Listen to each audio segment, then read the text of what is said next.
Mog's kids, and so on and so forth. So then, members of I suppose the Joe Cox Foundation sort of pointed out this was a very troubling, problematic kind of thing, and Glastonbury responded by disinviting the act.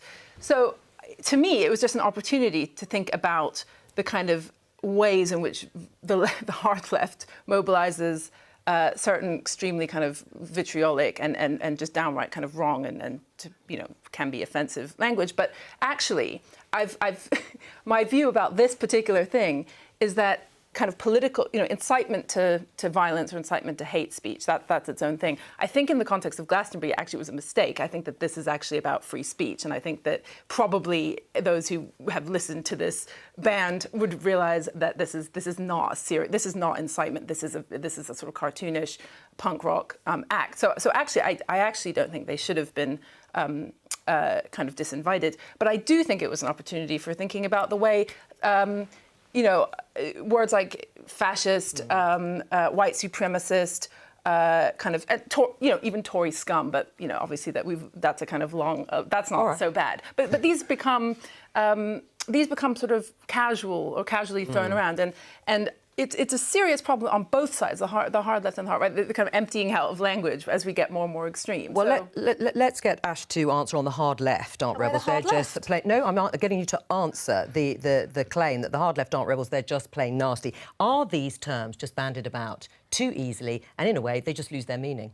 I mean, I don't think that every use of the word fascist or every use of the word white supremacist is accurate, and that's because not everyone using these terms has necessarily gone back and read Roger Griffin's On the Origins of Fascism. Politics, because it is a public art, language is utilised imprecisely. For me, the issue is about violent language and the real-life consequences that violent language has. Violent language isn't something which is unique to the left. George Osborne said that he was going to chop up Theresa May and put body parts in the freezer. John McTernan, who's an old mate of yours, said that politics is a contact sport, wrote quite approvingly of tales of Labour whips shoving people up against the wall and, twisting their genitals. Let's take your point, then, about whether it actually leads to violence in real life. Let's just show this clip from last week's anti-Trump protest in Parliament Square. This is where a Trump supporter is being abused and attacked by the crowd around him.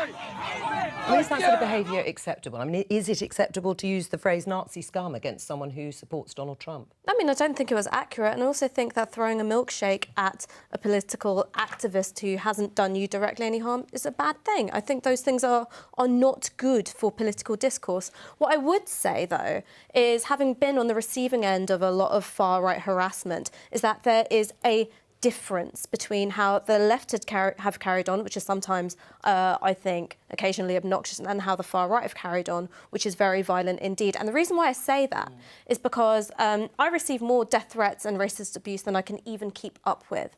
About a year ago, I was sent an email by a CNN journalist who said to me, "Oh, have you seen these death threats against you?" And I was like, "No." And it turned out to be from the same guy who sent pipe bombs to Barack Obama and Joe Biden and Robert De Niro. The difference between some of the more obnoxious elements of the far left and the organised elements of the far right is that the far left will call names and they'll throw a milkshake. The far right, they want people dead. So I think the difference is, I think you're absolutely right. The far right has a much more kind of, has a history of real kind of terrifying violence. I mean, look at Germany in the 1930s and 40s and sort of skinheads and stuff. But for me, the issue isn't about what people are doing on the extremes, which reasonable people like us aren't going to be wanting to engage with. It's about what's happening in sort of so-called polite society or the mainstream. And to my view, the left has been much better at colonising the kind of reasonable domain and helping to destroy a centre ground in ways that the kind of middle of the road right simply hasn't done. It made it unacceptable. But we can measure these things. We can measure these things in terms of news coverage. We can look at the language of crush the saboteurs, of calling judges enemies of the people. Those are from But doesn't that reinforce the point that it's happening in organisations. supposedly acceptable circles? But what I'm saying is that it's not merely a creature of the left. I think what it reflects is a polarised political landscape, and that's got very little to do, I think, with the existence of social media and la. I think what it's down to is the fact that politics itself is polarised because we are in a time of economic crisis, of social crisis, and our political language reflects that. I've always thought the politics of the left is more nasty than the politics of the right. And I'm bracketing off the far right. Let's disregard them as and let's all agree they're vicious and horrendous. So by the right and the left, I mean the mainstream right and left. And I've always found, as a participant on the left, I've always found it to be nastier precisely because there's more doctrine on the left, there's more beliefs, there's a sense of moral righteousness as though you're doing something superior, which you don't have on the right. And that leads to fallouts of a much nastier kind. And that's amongst people of deep mainstream politicians. So I do feel that the atmosphere on the right and left are really very different. And the issue of who has power, and the sort of, the left has had a problem with power in recent decades, really, apart from Blair. People feel justified morally in making a point very viciously and narcissistically on the left. I mean, I've been involved in it a lot, and I don't get the sense, and Kwasi will tell me, that on the right in the Tory party is quite like that. What about Zach Goldsmith's campaign to be London Mayor and the way in which an article that he wrote in the Evening Standard really quite deliberately links Sadiq Khan to terrorist attacks? What I'm saying is that the presentation of your political opponents as some kind of existential threat in highly fraught, high-stakes language, that's not a creature of the left. So, it's everywhere in politics, and it's fairly continuous throughout history, right, particularly at times of crisis. But is it acceptable then, Kwasi, sorry to interrupt, for Matthew Hancock, who is standing to be leader, to say, as he did last week, that if Jeremy Corbyn came to power, we would end up with the first anti-Semitic leader of a Western nation since the Second World War? If we're talking about political discourse in those sorts of circles. Yes, I don't think what Matt said was strictly right. I don't think he said that. I think you do? No, I think the main point should not have been personalised. I think it's a broader point about anti-Semitism within Corbyn's Labour Party. I think you should always be very careful about questioning actual individuals' motives. There's clearly an issue in the party, but I think I wouldn't have gone so far as to say that Corbyn himself was an anti-Semite. Well, speaking as a Jewish person who often finds their kind of people in their normal social circle or whatever rolling their eyes at suggestions that there is, there's not just anti-Semitism, but that people allowing the anti-Semitism to happen are anti-Semitic. That is met with a kind of, the Jews making a fuss again kind of thing. I think, at the end of the day, who is doing the anti-Semitism if it's not people who are anti-Semitic? I mean, you can't divorce. I'm saying you can't divorce all the reams and reams and reams of anti-Semitic things that have gone on under Corbyn's watch from Corbyn himself. In the interest of fair-mindedness, we've had an issue with Islamophobia, but I would never accuse Theresa May of being an Islamophobe.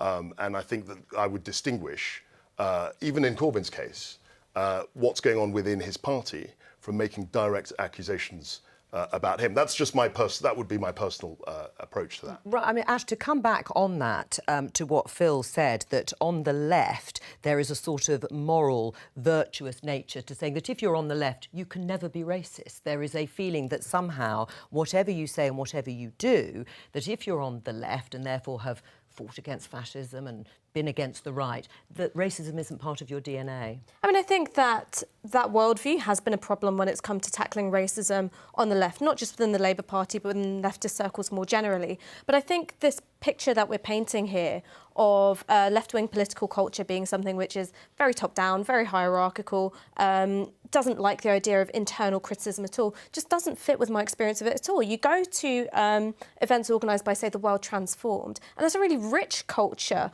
of self-criticism, of questioning some of the accepted norms and lines. And I think that that's not the face of the left that you see presented in mainstream media, and that's a problem. I mean, there is a sort of hierarchy, this sort of, it seems, of hierarchy of racism or abuse that people feel they need to claim. I'm just going to interrupt because we've been sent this tweet and pictures, apparently, from the Esther McVey. It's not the official launch of Esther McVey for the leadership, but Peter Walker has tweeted odd scenes and very angry man, the one in the white shirt, runs to the podium after McVey has spoken to denounce everyone as fake news. He's hugely angry, but it's not at all clear why he eventually leaves. I mean, we are seeing more of this sort of thing. And is it about the divisions that you talked about social, but also related to Brexit, or is it more than that? I think Ash makes a point. I think the specific time we're in is very polarised. There's no question. The referendum is naturally polarising. It's one question or the other. And the other thing that we haven't mentioned is the fact that we've said that, yes, this happens on the left, but you've got a left-wing leader in Jeremy Corbyn, who is ideological. I mean, John McDonnell does read Marx. He does take that stuff seriously. And I think there are lots of people on the left who feel that their brand of socialism or their brand of social democracy is under threat. So there's a very contentious But then is it left responsible, though, that Boris Johnson, the man you want to be Prime Minister, has previously compared the EU with Nazi Germany's plans to create a united Europe? I mean, is that a comparison he should be making, using Nazism in that way? I wouldn't have used that comparison, but then again, I'm not paid huge amounts to be a writer in a newspaper. I mean, that's an excuse. He's a brilliant journalist. He's a brilliant journalist. Yeah. He's written over the last 25 years. But I think this is all sorts of things. I think this is sort of the problem of having this discussion, is that all of us want to point to the other side. Well, that's what I'm talking about, the hierarchy of and say, you know, it's you lot who are ratcheting up tensions, it's you lot who are driving polarisations, whereas actually I think these are reflective of deeper political divisions. And the fact is that we always want to castigate the other side for using the same tricks that we're quite happy to employ ourselves. But has it gone up? I mean, you know, Boris Johnson accused the EU of contemplating Nazi-style punishment beatings on Britain in revenge for Brexit because it's provocative. It's a metaphor. But is that responsible? It is a metaphor, and I think we do have to distinguish between the figurative use of language and literal use of language. So George Osborne made a very distasteful, figurative point about chopping Theresa May up. I mean, awful, probably shouldn't have said it.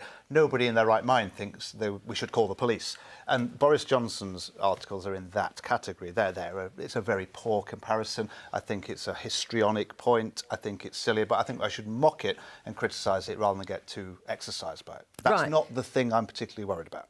I think there are instances in public life which is getting more discordant and more violent, but I don't think language in newspapers is particularly the thing we should be worrying about. I mean, so a group of Brexit supporters in yellow vest chanted Soubry, this is about Anna Soubry, is a Nazi during a live TV interview in January. It is a loaded term and used on both sides, as you say. Has it lost its potency, really? Well, I mean, this is the major concern, that as we get further and further away from the 1940s, the 1930s and the 1940s, sort of my generation, people younger, sort of do potentially kind of lose sight of what actually was going on at the time. And I think that while language is endlessly versatile, and yes, maybe it'll still retain its kind of power, I actually do begin to worry that people don't actually know what they're talking about when they're talking about Nazis. And they don't actually know that there are, you know, this is still a very live issue for people who descended from Holocaust survivors or whatever, you know, and I think that it's all become, it's another rhetorical trope now. And okay, fair enough, that's how language works. But I do think there's an issue here with just overuse and not really understanding what it was. But for me, the issue there isn't just with what was said, which I think was obnoxious and flawed and all the rest of it, is that the British yellow vests have embarked on a campaign of coordinated harassment against those who they deem to be against leaving the EU, whether that's Anna Soubry or Owen Jones. I've been in Westminster and chased around by them. It is intimidating. It's meant to make you feel at fear of violence. So one of the things that we constantly do is we abstract language from real-life consequences or the sort of wider political strategy that's being employed here. One of the things that I think that we should do quite seriously is think about the way in which the implicit or explicit threat of violence is accompanying some of this language. But then we have law. I mean, the thing is, then it becomes a question of all of us policing language, because language is violence, or isn't it violence, or language can be violence, but actually there are supposed to be, and there are quite a few rigorous laws in place that are supposed to make sure people don't get violent. And then what ends ends up happening in our sort of haste to police language, lest it become violent, and indeed it does often go with violence that should be punishable by law, is that we end up creating real problems for, free debate or asking questions that could be conceived, because you get into the domain of the offensive, and the offensive starts being seen as the dangerous. And so you start getting a sort of situation in which language does become seen as violence. But actually, it's not necessarily the same thing. Right. Well, I'm going to finish the program.